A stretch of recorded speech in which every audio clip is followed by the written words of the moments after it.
morning hours, checking the homes under construction. I had my spotlight turned towards the housing area. The second house I came to, I saw a body lying under the garage floor. There was a lot of blood on the garage floor underneath the victim. There also was blood smeared all over the drywall. The victim was cold to the touch, was obviously dead. There was no pulse, and called it into dispatch. I was working the same side of town as Officer Sparks, and I heard the call go out that he had discovered a homicide victim. Through the next 30 years, everyone was aware of this case. It was the oldest unsolved murder case Escondido police have ever had. The early part of 2007, Norm White and I were hired by the police department as cold case detectives. We thought that whoever did this has done other crimes before it and after, or both, so his fingerprints should be somewhere in the system.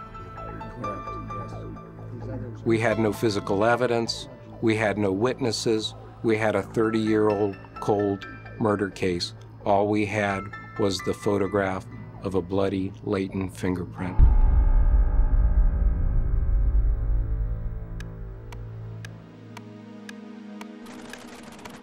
It's one of the more difficult prints that I've seen. Yes, it's a long shot, but we always go and try for them because it is our experience that sometimes the worst of the worst prints are identified.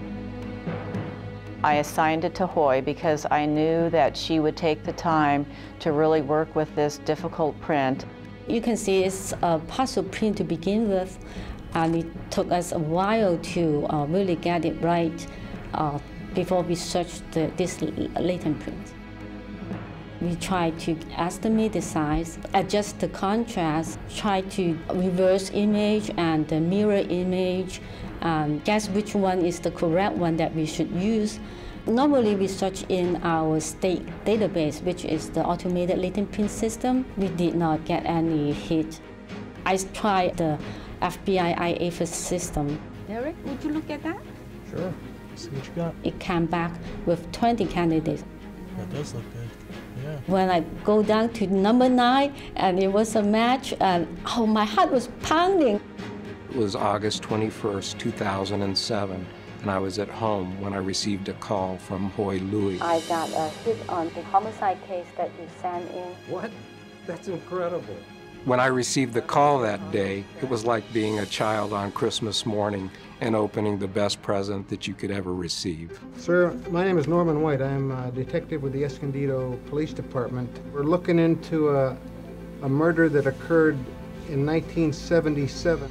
Once we got a name, Michael Moon, that hit gave us a starting point. Then we really started the investigation.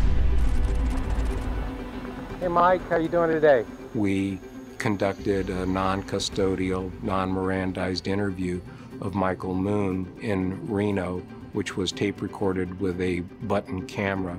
I'm Detective Chuck Gaylor. I was wondering if we might take a couple of minutes of your time. We're trying to clear up some information on a case we're investigating. Being a carpenter, his most likely defense would be, I worked there at the crime scene, I cut myself, that's how my bloody fingerprint wound up there.